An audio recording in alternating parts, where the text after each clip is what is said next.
Raja Wali mengalami transformasi. Sekali lagi Bapak Ibu, Raja Wali mengalami transformasi.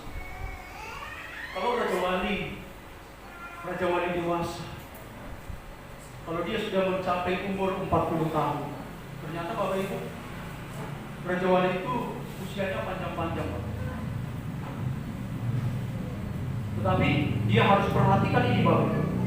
Di usia 40 tahun, Raja Wali akan mengalami transformasi, akan mengalami pembaharuan di dalam diri. Apa namanya itu yang dipatoknya itu Bapak Ibu? Karena sudah saking lamanya di hidup, itu akan semakin panjang.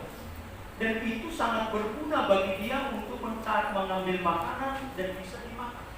Sementara kalau itu semakin panjang dan panjang, dia akan kerepotan, nggak bisa mengambil makanan. Kalau hanya masuk saja mungkin bisa, tetapi untuk menaruh ke mulutnya dan dia makan itu tidak bisa. Karena apa? Karena semakin panjang. Nah demikian juga Bapak Ibu, kuku-kukunya. Kuku-kukunya itu akan semakin lemah, akan semakin panjang, sehingga tidak seperti ketika dia gagah dan perkasa tersebut. Lalu Bapak Ibu Saudara yang dikasihi Tuhan Yesus Kristus, bulu-bulunya juga akan rontok. Nah ketika seekor Raja Wali dewasa diperhadapkan kepada ini Bapak Ibu, dua pilihan yang diperhadapkan kepada dia. Apakah dia mengikuti pembaharuan tersebut, atau Bapak Ibu Saudara yang dikasihi Tuhan Yesus Kristus, dia tidak mau. Dan ketika dia tidak mau Bapak Ibu, maka dia nggak bisa panjang umur. Artinya kukunya yang panjang, patoknya yang makin panjang, bulu-bulunya yang makin habis, dia tidak mengikuti Bapak Ibu, maka itulah yang akan membawa dia kepada kematian. Tetapi Bapak Ibu Saudara yang dikasihi Tuhan Yesus Kristus, ketika dia mau mengikuti itu, sehingga Saudara yang dikasihi Tuhan Yesus Kristus, ketika patoknya itu sudah mulai panjang, maka dia akan berusaha mematok satu benda yang keras. Supaya apa? Supaya patoknya itu lepas, ya, patoknya itu lepas. Dan ketika lepas, maka tumbuhlah patok yang baru. Itulah yang disebut dengan transformasi tadi. Ada pembaruan di dalam diri. Tentunya Bapak Ibu Saudara yang dikasihi Tuhan Yesus Kristus, ketika dia mematuk sebuah benda-benda yang besar untuk mengelupas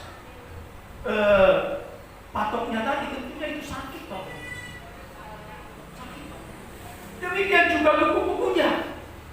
Ketika sudah mulai tumbuh patok yang baru, dia akan patok itu satu persatu, kuku-kukunya diambil. Ini pun menyakitkan sesungguhnya. Itu sebabnya kalau dia berdiam diri Bapak Ibu, sekali lagi itu akan membawa dia kepada kematian. Demikian juga bulu-bulunya yang berguguran tadi, diambil, dia cabutin satu persatu. Sesudah itu tumbuh bulu-bulu yang baru.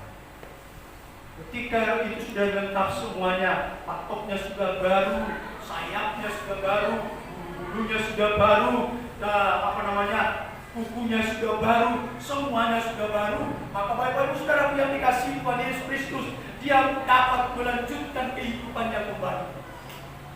Konon katanya hidupnya bisa lebih panjang daripada ketika dia mengalami transformasi tadi. Dia gagal perkasa kembali. Kalau dia tadi mengalami kelemahan, tetapi sesudah terjadi transformasi di dalam kehidupannya, maka ada kekuatan yang baru di dalam kehidupannya. Kembali dia bisa melayang terbang tinggi jauh. Kembali dia bisa melintasi badai yang dahsyat itu. Saudara, saya mau katakan, setiap orang percaya harus mengalami transformasi, harus mengalami perubahan di dalam kehidupannya. Puji Tuhan. Sekarang Bapak Ibu Saudara yang dikasihi Tuhan Yesus Kristus, perubahan yang kita alami itu menyakitkan di dalam kehidupan. Bahkan juga Saudara yang dikasihi Tuhan Yesus Kristus, seringkali juga Tuhan membawa kita dari yang posisi kita sudah nyaman, tetapi Tuhan mengobok-obok kita, mengangkat kita dari kenyamanan itu, dipindahkan dari ketidaknyamanan. Supaya apa? Supaya terjadi pembaruan di dalam kehidupan kita. Dan ketika terjadi pembaruan di dalam kehidupan kita, maka disitulah ada kekuatan yang baru di dalam setiap hidup orang yang percaya. Puji Tuhan.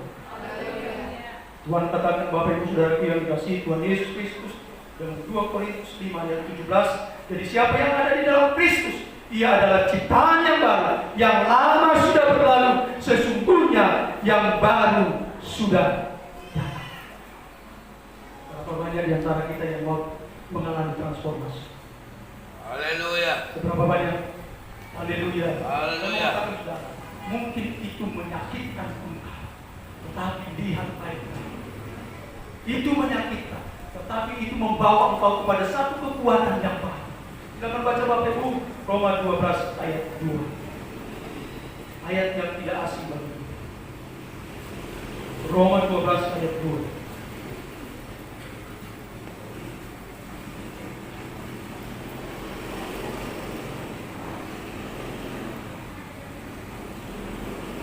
Silakan, udah mulai.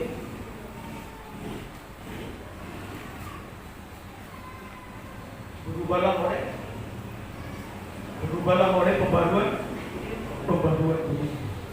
Puji Tuhan, biarlah kita menjadi pribadi-pribadi yang mengalami pembaruan.